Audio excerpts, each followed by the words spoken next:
This is a story about freedom, one of the highest aspirations of all sentient beings. Freedom is an instinct, a desire to live well.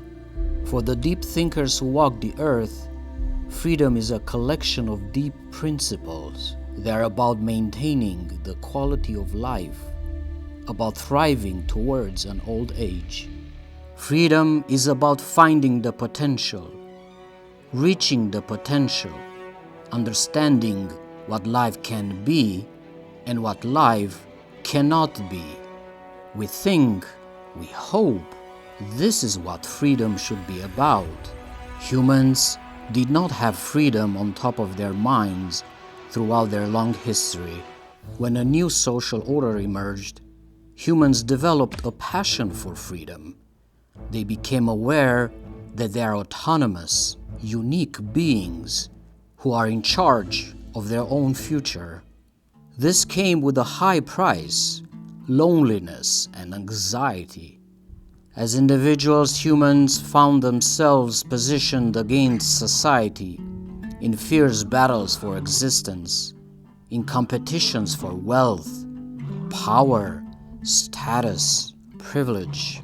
Humans try to escape the anxiety of negative freedoms. They are what society says you are not allowed to do, or what others cannot do to you. We experiment with authoritarianism. I want power. I want to bring order. I want submission. With destructiveness. If I cannot get my way, nobody can. I'd rather burn it. With conformity, I will gleefully accept consumerism, endless accumulation, climbing the social ladder because everybody is doing it. What then is the meaning of freedom for you, the modern human? You are free from the external bonds that prevent you from doing and thinking as you see fit. You would be free to act according to your own will if you knew what you wanted, thought, and felt. But you do not know. You conform to anonymous authorities and adopt a self which is not yours. Our energy is spent on getting what we want, yet most humans never question if they know their true wants. They do not stop to think whether the aims they are pursuing are something they themselves want. In school, they want good grades. As adults, they want success, money, status, wealth, power. In all this agitation, when they stop to think, a question pops in their minds. If I get this new job, if I get this better car, if I can do this trip, what comes after? Is it really me who wants all this? Goals are supposed to make me happy. Why do they elude me as soon as I have reached them? These are scary questions. Thinking about them makes you feel powerless, alone, tired. So many humans avoid these questions and live under the illusion that they know what they want, while they actually want what they are supposed to want. Humans conform to abstract instructions about how to live their lives. They deeply crave freedom and are afraid of it at the same time. Capitalism is what drives all this. Unfortunately, few humans dare to speak its name. Capitalism is all around us. You can see it when you look out your window or when you turn on your television. You can feel it when you go to work, when you go to church, when you pay your taxes. Capitalism is the system that has been pulled over your eyes to blind you from the truth that you are a slave, born into a prison that you cannot smell or taste or touch, a prison for your mind. Capitalism is the factory of conformity. Capitalism is in conflict with justice. In its infancy, capitalism told us justice meant maximizing utility or welfare. the greatest happiness for the greatest number of people. Justice is supposed to be a matter of calculation, not principle. But people are beings, not numbers. Then capitalism told us justice meant respecting freedom of choice. Either actual choices humans made in a free market or hypothetical choices humans would make if they all had equal position in society. This second teaching is also imperfect because it does not question or challenge the preferences and desires we bring to social life. Capitalism has made us believe that natural differences between humans, biological, psychological, can legitimately become social differences. It is a story repeated many times. We have poor and rich. We have powerless and powerful. We have exclusion of the many and inclusion of the few, because, allegedly, it is the natural order of things. Capitalism does not offer any evidence for this magnificent manipulation of logic and language. Capitalism just says, it is so, and we must believe it. Capitalism is very adept at toying with our emotions about freedom. It has instilled deep in our souls that we are infinite beings, living in an infinite space, that our imagination has no limits, that we are masters of nature. We are masters of our destinies.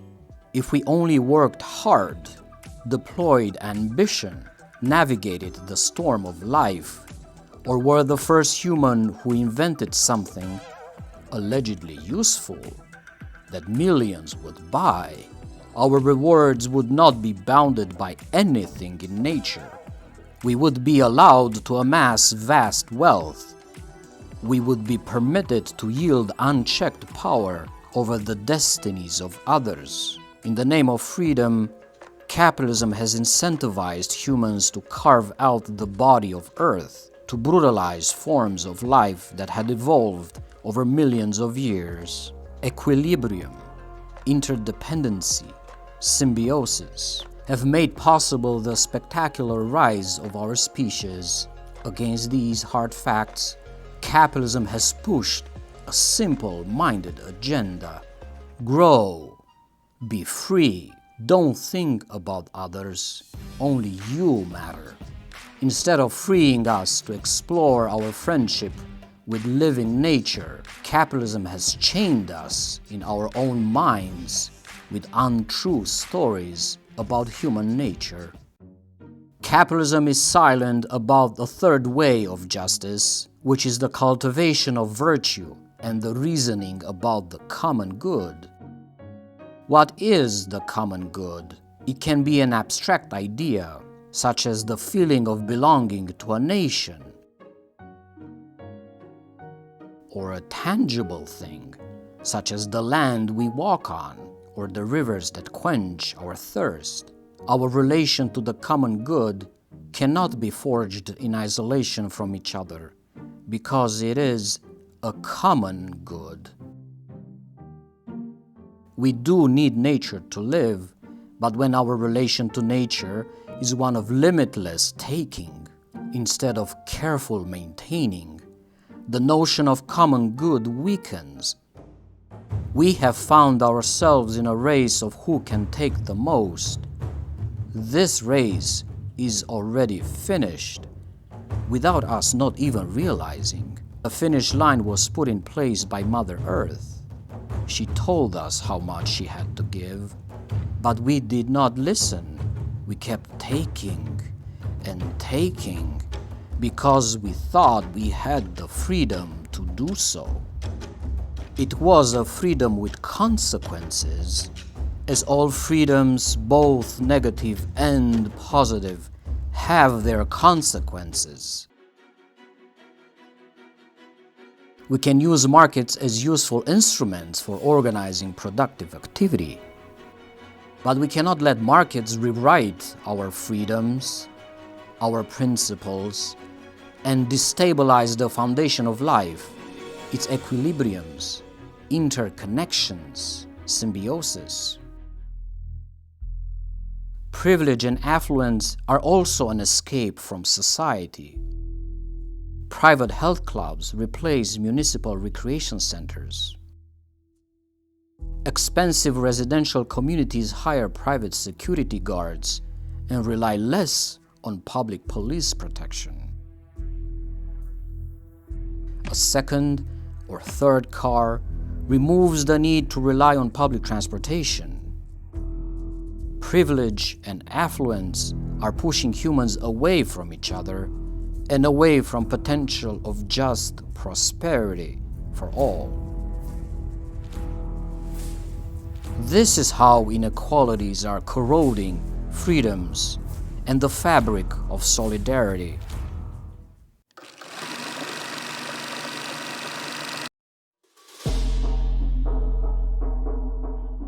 What is then the meaning of freedom after capitalism? We reinstate the understanding that nature and humans are relatives. When one gives, the other takes and gives in return. The benefit for both is the continuation of life on Earth. This is the new way of thinking about freedom in terms of proper limits, equilibrium, interdependency, symbiosis. Humans are born equal and are also different. The basis of difference is the inherited equipment, physiological and mental. Then life experiences add the constellation of circumstances and experiences. All these realities are in perfect harmony with the new positive freedom that would come after capitalism, because they enable the full affirmation of the uniqueness of the individual. Humans will be aware of themselves as active and creative individuals. They will recognize there's only one meaning of life, the act of living itself. Justice for the common good, justice for the true emancipation of the individual and our communities, is revitalizing our desires to connect with each other, to forge associations, to escape anxieties and isolation, escape the games and delusions of capitalism. Freedom after capitalism will come with our moral engagement to truly understand our desires and aspirations.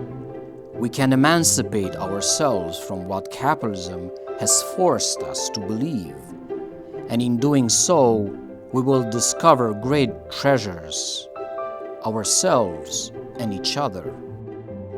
Freedom after capitalism is possible.